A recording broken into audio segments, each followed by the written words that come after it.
আলাইকুম সুপ্রিয় দর্শক, চলে আসলাম এই মুহূর্তে পাওয়া সবচেয়ে গুরুত্বপূর্ণ আবহাওয়ার নতুন আপডেট নিয়ে। এবার ঘূর্ণিঝড়, মেঘ বৃষ্টি ও বন্যা নিয়ে ভয়ঙ্কর দুঃসংবাদ দিল আবহাওয়া দপ্তর। ঘূর্ণিঝড় মন্থা দুর্বল হয়ে এবার ধেয়ে আসছে বাংলাদেশের দিকে, যার ফলে আগামী 24 ঘন্টার মধ্যে রংপুর, রাজশাহী, ময়মনসিংহ, সিলেট, ঢাকা, খুলনা, বরিশাল, ভারতের পশ্চিমবঙ্গ এবং উত্তরবঙ্গের একাধিক জেলায় ধেয়ে আসছে বিক্ষিপ্ত আকারে বৃষ্টি এবং বজ্রসহ ভারী থেকে অতি ভারী বৃষ্টিপাত, সেই সাথে ঘন্টায় 40 থেকে 50 কিলোমিটার বেগে দমকা ও ঝড়ো হাওয়া বয়ে যেতে পারে।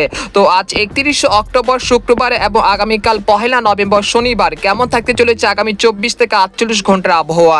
বাংলাদেশ থেকে শুরু করে ভারতের পশ্চিমবঙ্গ, আসাম, মেঘালয় এবং উত্তর থেকে ত্রিপুরা রাজ্যে আগামী 24 থেকে 48 ঘন্টার মধ্যে কোন কোন জেলাগুলোতে বিক্ষিপ্ত আকারে বৃষ্টি এবং বজ্রসহ বৃষ্টিপাতের সম্ভাবনা রয়েছে।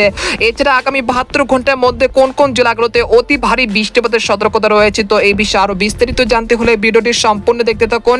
আর আপনি কোন জেলা থেকে খবরটি দেখছেন, আপনার জেলার নামটি আমাদের কমেন্ট বক্সে জানিয়ে দেবেন। আর সবার আগে প্রথম সঠিক খবর জানতে আমার চ্যানেলটিকে সাবস্ক্রাইব করে রাখুন। এবার জেনে নিন এক নজরে। বন্ধুদের পর যেমন সরাসরি বায়ু মোড়ের চিত্রে চলে আসলাম। তো এখান থেকে আপনারা দেখতে পাচ্ছেন যে এই মুহূর্তে ঘূর্ণিঝড় মন্থা দুর্বল হয়ে একটি ঘূর্ণাবর্ত বা একটি নিম্নচাপ আকারে অবস্থান করছে ভারতের আল্লাহাবাদের অবস্থানে। এখানে দেখা যাচ্ছে যে এটা বাতাসের সর্বোচ্চ গতি রয়েছে ঘন্টায় 65 কিলোমিটার এবং সেটা ভারতের বিহার রাজ্যের দিকে অগ্রসর হচ্ছে 31 অক্টোবর সন্ধ্যা বা রাতের মধ্যেই। এবং তার প্রভাবে দেখা যাচ্ছে যে বাংলাদেশের রংপুর, ময়মনসিংহ, সিলেট, ঢাকা, খুলনা, বরিশাল বিভাগে বেশ কটি অঞ্চলে বিক্ষিপ্ত আকারে বৃষ্টি এবং ভারী বৃষ্টিপাত কিন্তু দেখা যাচ্ছে গতকাল থেকে এই পর্যন্ত। এছাড়া ভারতের উত্তরবঙ্গের আলিপুরদুয়ার, কোচবিহার, জলপাইগুড়ি, শিলিগুড়ি, আসাম, মেঘালয় এবং রয়েছে ভারতের পশ্চিমবঙ্গের একাধিক জেলায় বিক্ষিপ্ত আকারে বৃষ্টি এবং ভারী বৃষ্টিপাত হচ্ছে গতকাল থেকে এই পর্যন্ত। আমরা দেখতে পাচ্ছি যে 31 অক্টোবর সন্ধ্যার পর থেকে এটা ভারতের বিহার রাজ্যে অবস্থান করবে। তারপর 1 নভেম্বর সেটা বাংলাদেশের অভ্যন্তরে প্রবেশ করবে। এই সময় বাতাসের সর্বোচ্চ গতি থাকতে পারে ঘন্টায় 40 থেকে 50 কিলোমিটার। অর্থাৎ 1 নভেম্বর রাত থেকেই রংপুর, রাজশাহী, ময়মনসিংহ, সিলেট বিভাগের একাধিক জেলায় ভারী থেকে অতি ভারী বৃষ্টিপাতের সতর্কতা রয়েছে। তাই আপনারা যারা রোদের কাজগুলো করতেছেন তারা অবশ্যই আকাশের দিকে নজর রেখে রোদের কাজগুলো সেরে ফেলবেন, না হলে বিপদের সম্মুখীন হতে পারেন। তো এই পর্যায়ে আপনাদেরকে জানিয়ে দেবো যে এই মুহূর্তে কোন কোন জেলাগুলোতে বৃষ্টিপাত হচ্ছে, সেই জেলাগুলো আপনাদেরকে এক নজরে দেখে দিচ্ছে। তো এই মুহূর্তে দেখতে পাচ্ছেন যে রাজশাহী, পটিয়া, সিংড়া, নন্দীগ্রাম, আদামদিঘি, বগুড়া, তারপর রয়েছে আক্কেলপুর, পেতনিখোলা, তারাস, কুষ্টিয়া, লালপুর, এইসব জেলা দুই এক স্থানে খুব সামান্য বৃষ্টিপাত হচ্ছে এই মুহূর্তে, হালকা থেকে মাঝারি ধরনের বৃষ্টিপাত। এছাড়া এখানে দেখতে পাচ্ছি যে ঢাকা বিভাগে নাগারপুর, তারপর শিবালয়, ধামরাই, বাণীস্থলী, টাঙ্গাইল, কালিহাটি, ভালুকা, কাপাসিয়া, কিশোরগঞ্জ, কটিয়াদি, এখানে রয়েছে ময়মনসিংহ, নেত্রকোনা, ফুলপুর, নালিতাবাড়ি, এইসব জেলা দুই এক স্থানে বিক্ষিপ্ত আকারে বৃষ্টি এবং বজ্রসহ বৃষ্টিপাত চলছে এই মুহূর্তে। তাছাড়া এখানে দেখতে পাচ্ছি যে মাদারীপুর, শিবচর, মুকসাদপুর, গোপীনাথপুর, টঙ্গিপাড়া, মুন্সিগঞ্জ, নারায়ণগঞ্জ, দোহার, ঢাকা, নরসিংদী, কাপাসিয়া এর আশেপাশে জেলাগুলোতে আজ রাতের মধ্যে বিক্ষিপ্ত আকারে বৃষ্টি এবং বজ্র বৃষ্টিপাতের সম্ভাবনা রয়েছে ইনশাআল্লাহ। তাছাড়া ভারতের পশ্চিমবঙ্গের শালকোপা, তারপর শান্তিপুর, তারপর হচ্ছে কলকাতা, বর্ধমান, কাটোয়া, দুর্গাপুর, সিউড়ি, নালিয়াটি, মুর্শিদাবাদ, কৃষ্ণনগর এইসব জেলার বেশ কটি অঞ্চলে আজ রাতের মধ্যে বৃষ্টি এবং ভারী বৃষ্টিপাতের সতর্কতা রয়েছে। একই সঙ্গে বাংলাদেশের খুলনা বিভাগের শালকোপা, মেহেরপুর, চুয়াডাঙ্গা, যশোর, লোহাগাড়া, তারপর শ্যামনগর, বাগেরহাট, মংলা এইসব জেলা বেশ কটি অঞ্চলে বিক্ষিপ্ত আকারে বৃষ্টি এবং বজ্রসহ বৃষ্টিপাতের সম্ভাবনা রয়েছে আজ রাতের মধ্যে। এবং আগামীকাল সকালের মধ্যে রংপুর বিভাগের সবকটি জেলাতে বিক্ষিপ্ত আকারে বৃষ্টি এবং ভারী বৃষ্টিপাতের সতর্কতা রয়েছে।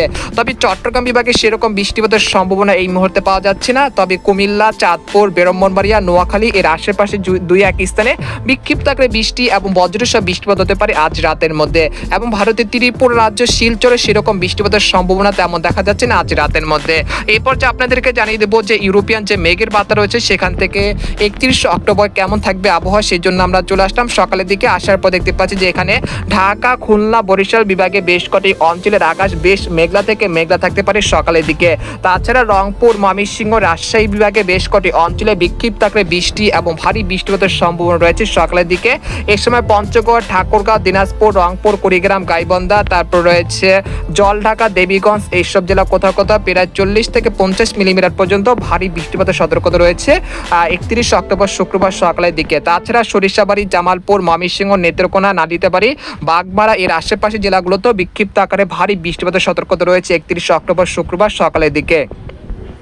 তাছাড়া রাজশাহী, চাঁপাইনবাবগঞ্জ, মহাদেবপুর, বগুড়া, সিংড়া, সিরাজগঞ্জ, পাবনা এর আশেপাশে জেলাগুলোতে সকালের দিকে হালকা থেকে মাঝারি ধরনের বৃষ্টিপাতের সম্ভাবনা রয়েছে। তবে পশ্চিমবঙ্গে সেরকম মেঘলা আকাশের সম্ভাবনা তেমন দেখা যাচ্ছে না সকালের দিকে 31 অক্টোবর শুক্রবার। এবং ভারতের বিহার রাজ্যে অবস্থান করছে ঘূর্ণিঝড় মন্থা, সেটা দুর্বল আকারে।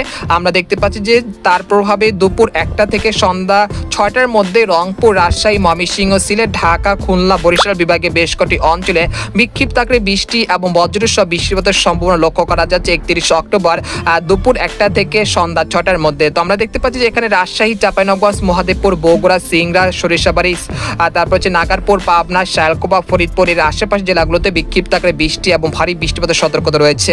এরপর রাত যত বাড়বে ততই বৃষ্টিপাতের সম্ভাবনা বৃদ্ধি পাবে রাজশাহী, রংপুর, ময়মনসিংহ এই 3টি বিভাগে। তো আপনারা দেখতে পাচ্ছেন যে 31 অক্টোবর রাত 2টা থেকে পরের দিন অর্থাৎ 1 নভেম্বর শনিবার সকালের মধ্যে রংপুর, রাজশাহী, ময়মনসিংহ, সিলেট বিভাগের প্রতিটি জেলাতেই বিক্ষিপ্ত আকারে বৃষ্টি এবং ভারী থেকে অতি ভারী বৃষ্টিপাতের সতর্কতা রয়েছে। এখানে সর্বোচ্চ মাত্রায় বৃষ্টিপাত থাকতে পারে পঞ্চগড়, দেবীগঞ্জ, ঠাকুরগাঁও, পীরগঞ্জ, সৈয়দপুর, তারপর দিনাজপুর, তারপর রয়েছে বিরামপুর, এখানে রয়েছে লালমনিরহাট, চিলমারি, গাইবান্ধা এইসব জেলা বেশ কটি অঞ্চলে ভারী থেকে অতি ভারী বৃষ্টিপাত হতে পারে। প্রায় 100 থেকে 120 মিলিমিটার বৃষ্টিপাত হতে পারে। তাই এই অল্প বৃষ্টিপাতের কারণে নিচু এলাকাগুলোতে সাময়িক জলাবদ্ধতার সৃষ্টি হওয়ার আশঙ্কা রয়েছে আগামী 72 ঘন্টার মধ্যে। তাই রংপুর বিভাগ থেকে যারা আমাদের খবরটি দেখছেন তারা অবশ্যই সতর্কতার সাথে থাকবেন, যেহেতু আগামী 72 ঘন্টার মধ্যে ভারী বৃষ্টিপাতের সম্ভাবনা রয়েছে। এছাড়া ভারতের আসাম, মেঘালয়, তারপর শিলিগুড়ি, তারপর আলিপুরদুয়ার, কোচবিহার, জলপাইগুড়ি, শিলিগুড়ি এইসব জেলার বেশ কটি অঞ্চল ভারী বৃষ্টিপাতের সতর্কতা রয়েছে 1 নভেম্বর রাত 2টা থেকে সকাল 6টার মধ্যে। তারপর আমরা সকাল 6টা থেকে চলে আসার পর দেখতে পাচ্ছি কুড়িগ্রাম, তারপর জলঢাকা, দেবীগঞ্জের বেশ কটি অঞ্চলে ভারী বৃষ্টিপাত অব্যাহত রয়েছে রাতভর এবং সেটা কিন্তু সকালের দিকে অব্যাহত থাকতে পারে। তারপর আমরা সকাল 9টার দিকে চলে আসার পর দেখতে পাচ্ছি যে এখানে বগুড়া, তারপর সিংড়া, সিরাজগঞ্জ, পাবনা, কুষ্টিয়া, সরিষাবাড়ি, জামালপুর, শেরপুর, ময়মনসিংহ, নেত্রকোনা এর আশেপাশে জেলাগুলোতে বিক্ষিপ্ত আকারে বৃষ্টি এবং ভারী বৃষ্টিপাত অব্যাহত রয়েছে 1 নভেম্বর শনিবার সকালের দিকে। তারপর আমরা দুপুর 1টার দিকে চলে আসার পর দেখতে পাচ্ছি ঢাকা, খুলনা, ময়মনসিংহ বিভাগে বেশ কটি অঞ্চলে একটি লম্বা আকারে একটি ভারী বৃষ্টিপাত কিন্তু তৈরি হয়েছে, যেগুলো পরবর্তীতে চট্টগ্রাম এবং ঢাকা বিভাগে বেশ কটি অঞ্চলে তাণ্ডব চালিয়ে সেটা কিন্তু বাংলাদেশের চট্টগ্রাম বিভাগ হয়ে সেটা কিন্তু ভারতের ভারতের ত্রিপুরা রাজ্য সংলগ্ন হয়ে সেটা নেপালের দিকে চলে যাবে আগামী 2রা নভেম্বর। তো আপনারা দেখতে পাচ্ছেন যে 2রা নভেম্বর রবিবার দেখা যাচ্ছে যে রংপুর, ময়মনসিংহ, সিলেট, ঢাকা, খুলনা, বরিশাল, চট্টগ্রাম বিভাগের প্রতিটি জেলাতে হালকা থেকে মাঝারি ধরনের বৃষ্টি এবং ভারী বৃষ্টিপাতের সতর্কতা রয়েছে রবিবার। তারপর 23রা নভেম্বর সোমবার দেখা যাচ্ছে দেশের আবহাওয়া পরিস্থিতি ধীরে ধীরে উন্নতি হতে শুরু করেছে এবং দেশের উত্তর পশ্চিম অঞ্চল থেকে শীতল হাওয়া বইতে শুরু করেছে এবং দেশ জুড়ে কিন্তু একটি শীতের আমেজ কিন্তু বৃদ্ধি পেতে শুরু করবে আগামী 23রা নভেম্বর পর থেকে। এরপরে আগামী 5ই নভেম্বর আবারও বঙ্গোপসাগরে একটি ঘূর্ণাবর্ত তৈরি হতে পারে এবং সেটা কতটা শক্তিশালী হতে পারে এবং কোন উপকূলে আছড়ে পড়তে পারে সে বিষয়ে এখন নিশ্চিতভাবে বলা যাচ্ছে না। তাই আপনারা পরবর্তী আপডেটগুলো আমাদের ফলো করবেন। এরপর যে আপনাদেরকে জানিয়ে দেবো যে আগামী 72 ঘন্টার মধ্যে কোন কোন জেলাগুলোতে সর্বোচ্চ মাত্রায় ভারী বৃষ্টিপাতের সম্ভাবনা রয়েছে। তো আগামী 72 ঘন্টার মধ্যে রংপুর, কুড়িগ্রাম, পঞ্চগড়, ঠাকুরগাঁও, দিনাজপুর, গাইবান্ধা এইসব জেলা কোথাও কোথাও প্রায় 100 থেকে 140 মিলিমিটার পর্যন্ত ভারী থেকে অতি ভারী বৃষ্টিপাত হতে পারে। তাছাড়া রাজশাহী, চাঁপাইনবাবগঞ্জ, মহাদেবপুর, বগুড়া, সিংড়া, সিরাজগঞ্জ, পাবনা, টাঙ্গাইল এর আশেপাশে জেলাগুলোতে প্রায় 35 থেকে 30 মিলিমিটার পর্যন্ত ভারী বৃষ্টিপাতের সতর্কতা রয়েছে। তাছাড়া সরিষাবাড়ি, জামালপুর, ময়মনসিংহ, নেত্রকোনা, মাধার, কিশোরগঞ্জ এসব জেলা কোথাও কোথাও প্রায় 40 থেকে 50 মিলিমিটার পর্যন্ত ভারী বৃষ্টিপাতের সতর্কতা রয়েছে। তাছাড়া কাপাসিয়া, ঢাকা, ফরিদপুর, মাদারীপুর, লোহাগাড়া, শালকোপা, তারপর রয়েছে যশোর, চুয়াডাঙ্গা, খুলনা, পিরোজপুর, মাঠবাড়িয়া, খেপুপাড়া, বরিশাল এখানে রয়েছে সিলেট বিভাগে বেশ কটি অঞ্চলে প্রায় 10 থেকে 15 মিলিমিটার পর্যন্ত ভারী বৃষ্টিপাতের সতর্কতা রয়েছে। অপরদিকে গোটা পশ্চিমবঙ্গের কলকাতা, কলাঘাট, উত্তর ও দক্ষিণ 24 পরগনা, পূর্ব ও পশ্চিম মেদিনীপুর, শান্তিপুর, কাটোয়া, দুর্গাপুর, সিউড়ি, নালিয়াটি, মুর্শিদাবাদ, কৃষ্ণনগর এবং ভারতের বিহার রাজ্য সংলগ্ন এলাকাগুলোতে প্রায় 50 থেকে 100 মিলিমিটার পর্যন্ত ভারী বৃষ্টিপাতের সতর্কতা রয়েছে। তো এই ছিল আজকের খবর। তো আজকের খবর এখানে শেষ করতে চাচ্ছি। সবাই ভালো থাকবেন, সুস্থ থাকবেন, আল্লাহ হাফেজ।